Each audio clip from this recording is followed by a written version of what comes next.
Hello guys, আজকে আমরা tense, যেটা ইংরেজির মোস্ট ইম্পর্টেন্ট জিনিস টেন্স।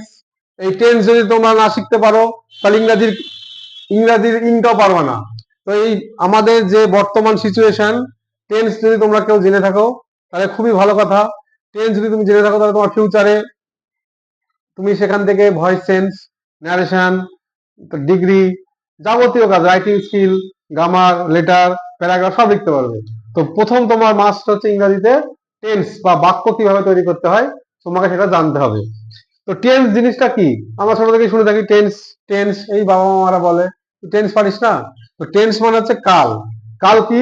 তো সময়ের পরিবর্তনের সঙ্গে সঙ্গে বাক্যের যে পরিবর্তন। দেখো আমরা এখানে বোর্ডে তিনটে বাক্য লিখেছি।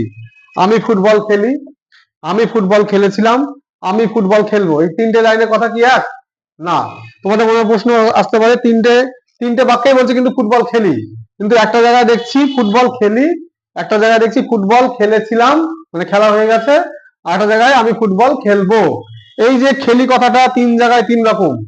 সময়ের সঙ্গে সঙ্গে খেলি কথাটা কিন্তু চেঞ্জ হচ্ছে। এক জায়গায় আছে খেলি, এক জায়গায় খেলেছিলাম মানে অতীতকাল, আর এক জায়গায় খেলবো ভবিষ্যৎকাল। তাহলে এই যে সময়ের পরিবর্তনের সঙ্গে সঙ্গে ক্রিয়ার যে পরিবর্তন, একে বলা হচ্ছে কাল। বুঝা গেল? তাহলে টেন্স কি? সময়ের পরিবর্তনের সঙ্গে সঙ্গে ভার্বের যে পরিবর্তন, তাই না? খেলি, খেলেছিলাম, খেলবো। এই যে খেলা কাজটা তিন রকম ভাবে হচ্ছে।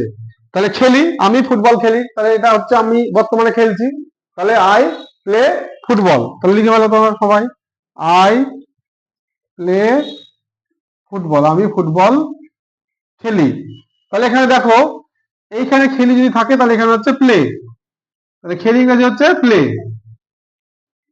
পরেরটা আমি আসছি, আমি ফুটবল খেলেছিলাম, তাহলে আই প্লে ফুটবল, তাই তো? কিন্তু এখানে এই প্লের সঙ্গে একটা জিনিস যোগ হবে, সেটা কি? ইডি। কেন ইডি যোগ হলো? আই প্লেড ফুটবল, তাহলে এখানে যেমন ছিলাম যোগ হলো, তেমনি এখানে ইংরেজিতে কি যোগ হচ্ছে? ই আর ডি।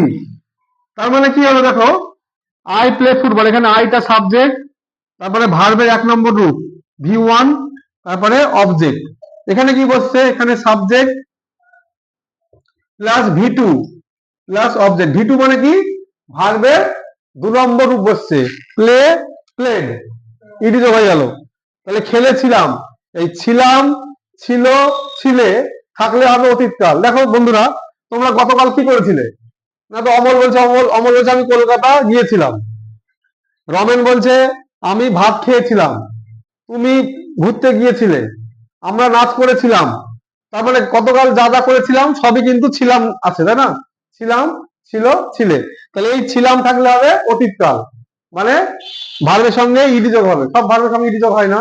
যেমন আমি স্কুল যাই, আই গো টু স্কুল। যদি বলি আমি স্কুল গিয়েছিলাম তাহলে কি হবে? I I went to school. তাহলে গো এর পাস্ট টেন্স কি হয়ে গেল? ওয়েন। তাহলে তোমরা এখানে দেখো, আই এই গো মানে যাই, গো, ওয়েন্ট, গান। এই গোটা হচ্ছে ভার্বের এক নম্বর রূপ, ওয়েনটা হচ্ছে ভি2, আর এটা হচ্ছে ভি3। এইভাবে তোমাদের বইয়ে আছে তিনটে, গো, ওয়েন, গান, কাম, কেম, কাম, ডু, ডিড, ডান। এগুলো তোমরা তিনখানা ভার্বের তিনখানা রূপ, ঠিক আছে? পড়তে হবে। তাহলে আমাদের প্রেজেন্ট টেন্স আর পাস্ট টেন্স হয়ে গেল। এবার তুমি আগামীকাল কি করবে দেখো। তুমি বললে যে আগামীকাল আমি ফুটবল খেলবো, তাহলে ভবিষ্যৎকাল কিভাবে চিনবো কোনো বাক্যকে আমরা? না তো ব থাকবে। তুমি দেখো কি করবা কালকে, আমি আগামীকাল ঘুরতে যাব, আমি আগামীকাল গান গাইবো, আমি আগামীকাল ছবি আঁকবো, আমি কালকে বেড়াতে যাব, আমি কাল কলকাতায় যাব। তার মানে তুমি কালকে যা করবা সবই বাক্যে কিন্তু ব লাগাতে হবে। আমার কথা মিলি নাও, ব ছাড়া ভবিষ্যৎকাল হবে না, তাই না? তাহলে আমি ফুটবল খেলবো, তাহলে খেলি থেকে কি হলো? খেলবো, তাহলে ব যোগ হচ্ছে। তাহলে আই প্লে ফুটবল তো হবেই, আর তার সঙ্গে যোগ হবে শ্যাল, SHALL, তাহলে SHALL, I shall play football, আমি ফুটবল খেলবো। তাহলে বয়ের জন্য কি আসলো? শ্যাল আসলো। তাহলে একই নিয়ম, এখানে হলো আই প্লে ফুটবল, এখানে হলো আই শ্যাল প্লে ফুটবল। আমি বই পড়বো, তাহলে কি হবে? আই শ্যাল রিড বুক। আমি ভাত খাবো, আই শ্যাল ইট রাইস। তাহলে এই যে তাহলে খেলবো, যাব, তাহলে আমি স্কুল যাব, তাহলে আমি বলি আমি স্কুল যাই, আই গো টু স্কুল। আমি স্কুল গিয়েছিলাম, আই ওয়েন্ট টু স্কুল। আমি স্কুল যাব, I shall go to school. তাহলে এই হচ্ছে আমাদের তিনটে কাল। প্রত্যেকটা কাল কিন্তু তিনটে দিয়ে হয়, বর্তমান কাল, অতীতকাল, ভবিষ্যৎকাল। এই হচ্ছে আমাদের টেন্সের মেন ভাগ। তো এই হচ্ছে ব্যাপার। এই টেন্স গুলোকে আবার চারটে ভাগ করা হয়, প্রত্যেকটা টেন্সকে চার ভাগে ভাগ করা হয়। মোট আমাদের 12টা টেন্স আছে। কটা আছে? 12টা। এটা আমরা পরে ভিডিওতে আসবো। তো আমরা আর একটা উদাহরণ দিয়ে দেখি, তাহলে আমরা বুঝতে পারবো। এই একটা উদাহরণ গেল, আর উদাহরণ দিয়ে দেখি, তাহলে তাহলে আমাদের বিষয়টা পরিষ্কার হয়ে যাবে। এবার তোমরা আমার সঙ্গে উত্তর করো, দেখো তোমাদের জিনিসটা ক্লিয়ার হয়ে যাবে, টেন্সটা কি। একই সঙ্গে আমরা তিনটে উদাহরণ করবো বন্ধুরা, ঠিক আছে? দেখো তোমরা কিভাবে তিনটে উদাহরণ করছি।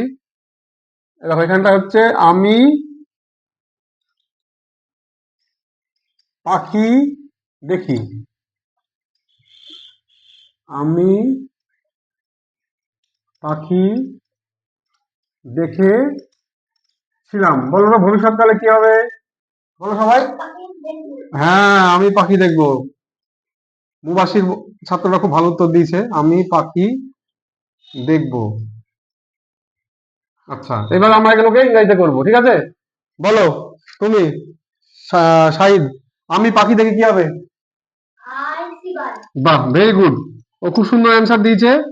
তোমরা দেখো, আই সি এ বার্ড, এখানে একটা এ লাগালে ভালো হয়।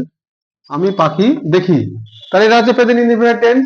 এই গঠনটা কি? প্রথমে সাবজেক্ট, তারপরে V1, তারপরে অবজেক্ট। এখানে আইটা সাবজেক্ট, সিটা ভার্ব, তাই না? আর পাখিটা হচ্ছে অবজেক্ট। তাহলে একটা বাক্য কিন্তু তিনটে জিনিস থেকে তৈরি হয়, একটা সাবজেক্ট, একটা ভার্ব, একটা অবজেক্ট। আমি পাখি দেখেছিলাম, কে পারবে? সি এর পাস্ট টেন্স হচ্ছে স। তাহলে কি বলবো? I saw, SAW, I saw a bird. তোমরা খাতায় এগুলো লিখে নাও, আই স এ বার্ড। তাহলে এটা হয়ে গেল সাবজেক্ট প্লাস V2, এই সি থেকে হয়ে গেল স প্লাস অবজেক্ট। তাহলে আই স বার্ড, আমি পাখি কি দেখেছিলাম। বলো, আমি পাখি দেখবো কি হবে? কে পারে বলতে দেখি? আমি আমি পাখি দেখবো,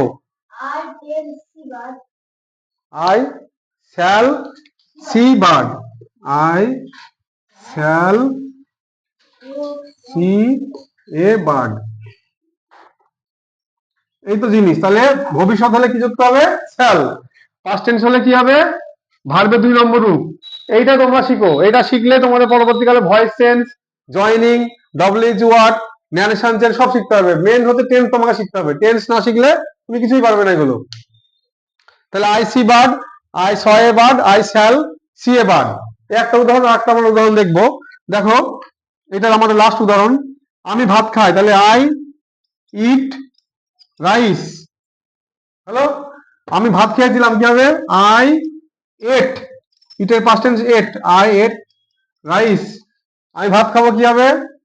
I shall eat rice. So guys, এই হলো আমাদের আজকে পড়া। যদি তোমাদের এই টেন্সটা বা কালটা ভালো লাগে, তাহলে তোমরা লাইক করবে। আর আমার মেন হচ্ছে তোমাদের, আমার যে চ্যানেল SS জিওগ্রাফি মাস্টার, এখানে জিওগ্রাফি পড়ার সাথে সাথে আমরা ইংরাজিও শিখছি। তো তোমাদের ইউটিউবে চ্যানেলে দেখছি তোমরা কমেন্ট করছো না, তোমাদের কমেন্ট করে জানাও তোমাদের কি কি প্রবলেম, কার কি প্রশ্ন লাগবে, তাহলে আমার উৎসাহটা বাড়বে এবং গুরুত্বটা বাড়বে। সো আজকে শেষ করছি এই বলে, আমার ভিডিওটা আজকে শেষ করছি।